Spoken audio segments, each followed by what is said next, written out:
Naniniwala ka ba sa Quezon or Bales? Kasi siya, Hindi. hindi. Dati. Dati. Si Irish ay simula kahapon ay inuubo na. Ubo lang ah. Literal na ubo lang talaga ang meron siya. Tapos, biglang sumakit yung tiyan niya. As in, literal na tumakbo sa CR. Tama. So, una siyang tumakbo sa CR. Alam niyo na, the usual thing na ginagawa sa CR pagka sumasakitan siya. Pero this time, kakaiba yung sakit ng tiyan niya. Talagang ano. Yun yung tinatawag namin na brut. Kasi kanina, bali, umihi kasi ako mga bandang 4 a.m. ako nagising. Tapos, nakita ko na as usual, gumangon ako ng papuntang CR para umihi. Kasi lagi ako maraming inom sa gabi. Walang nangyari, umihi ako. Tapos, hindi na ako nakapagpumot nun. Actually. So, parang, Normal lang. normal lang. Parang mahanginan ka lang na Nahanginan lang ako. sa umaga. Kasi ang haba naman ng Malamig eh. t-shirt ko. Tapos nakapanjama naman ako. So, imposible na palamigan ako ng sobra-sobra. Tapos, yung time na yun, siguro mga bandang pa alas 6 na. Yun na, parang nakaramdam na ako ng sakit ng tiyan talaga. Sobrang sakit na. Parang ano, may nakain Wala ko ko rin. yung maganda. Continue. Then, after nun, yun nga, nag-poops ako. Sorry sa mga nanonood. Habang kumakain ako ng handa ka pa kasi. Hindi siya yung usual na experience ko. Feeling ko talaga, may nakain talaga akong hindi maganda. Fast forward tayo dun sa ano. Lagi akong ganun, bago ako mag-work. Actually, may work ako ng 8 to 5 p.m. 8 a.m. to 5 p.m. Then, syempre, habang nag-work ako, hindi ako yung sakit ng tiyan ko. Tapos siya, bumili siya ng saging, tapos Yakult. Then, bumili rin siyang puto. Kasi nga, wala pa talaga akong kain. Parang, hinang talaga ako, yung sobra. Tapos, habang nakain ko yun, parang daan-daan ko siyang nakain. After nun, kumain ako. Madaling salita, kanain ko yung mga binili na. Hindi naman din parang tumagaan sa tiyan ko. After na, pagkabili ka ng mga binili ko sa kanya, saging, Yakult, tsaka yung puto. Tapos kala ko nga okay na eh, kasi like ginaganahan na ulit, nagkatemple pa ng Milo yan. Maya, bumaba kami, kasi nag-brut na naman. Tapos, pagka-brut niya, umupo muna sa kainan, sa dining table. Pagka niyo doon, sabi niya, after uminom na siya saglit, nahihilo na daw, magpapahinga na daw siya. That's the time na napag-decision na niya na early out na sa trabaho. Instead of 5 p.m., 3 p.m. nag-out na. And then, after that, nag-iakag na siya pataas, gusto niya nang magpahinga. Pero before that pala, bago kami umakyat. Kasi ang kasama lang naman sa bahay, nanay ko, tsaka tatay ko. Kaya ako na niya nakita doon sa umaga si nanay. So parang nakalakasan nila na yung mga bali. So, Which is hindi nakalakihan na Irish. Which is sa side ko, sa family ko. Hindi kami masyadong gano'n na parang naniniwala sa mga gano'n. Kumbaga parang alam ko lang siya pero hindi namin siya yung nakalaki siya na Never experience ako. Hindi niya na-experience eh. So, this is the first time talaga. So, ang plot twist, di ba, unang-una, bago kami makiat, pagka-out ko, nagpalaway ako na naayos yan. Kasi, sabi nito, kung sino daw una ko nakita sa baba kanina, pagkagising ko. Tapos, sabi ko si nanay. Pero bago yun.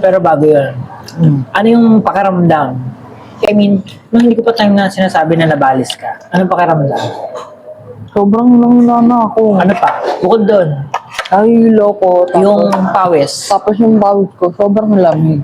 Parang siyang, alam mo yung pawis na galing kang rep, tapos basa ka ng sobrang lamig ah. Sabi ko, parang kang galing ng rep. Sabi ko that time, palagi ko hindi siya nakain. Siguro may nakabali sa'yo. That time yung tinanong ko na nga na kung sino yung una-una niya nakita. Sinisi ko pa si nanay. So, the plot twist is, pagkakatapagat namin sa taas, so nagpalaway na nga siya kay nanay. Akala ko okay na. Kasi umiinit na eh. Umiinit na yung pawis niya eh. Hindi na siya lumalamig eh. Ayun, nagtuloy-tuloy pa lalo. Ang dami. As in, lahat ng binili ko sa kanya, simula kanina umaga, niluwa niya lang, saging.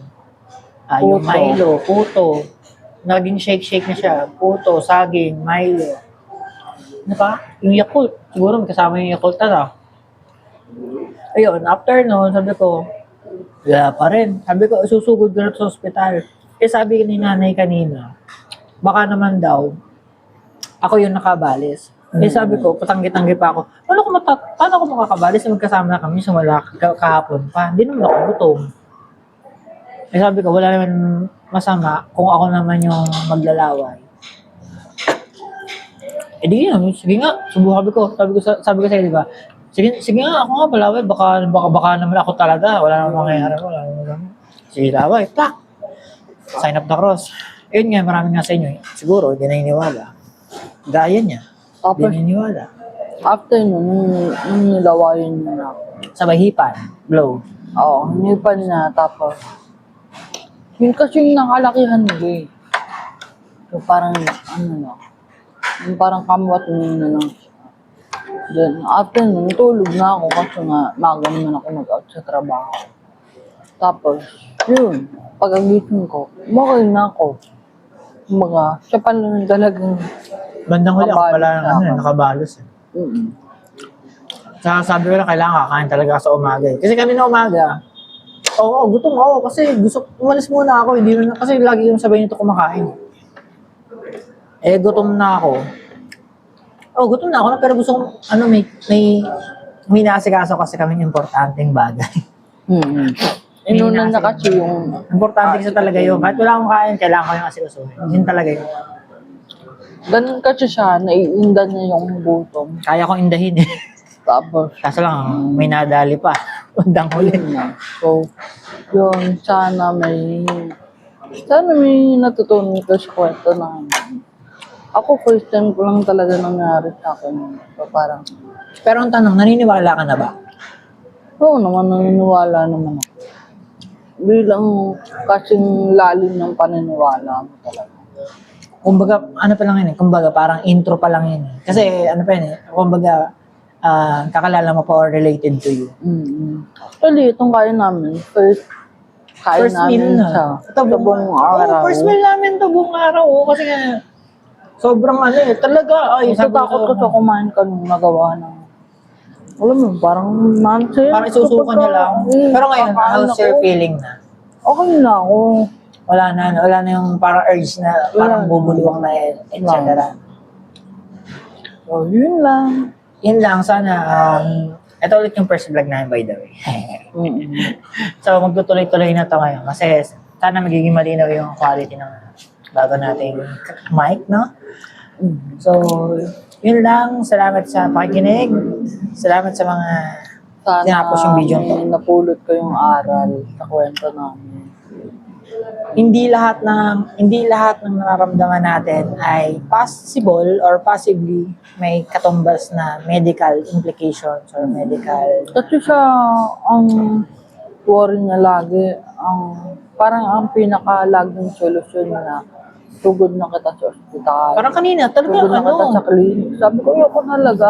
Kasi hindi naman ako yung gano'n na tao na magpapasugod ng ganun-ganun. Kasi syempre, Tiwala pa rin siya sa immune system. pera, gano'n. Tapos, syempre, hindi naman sobrang lubha nung karamdaman ko.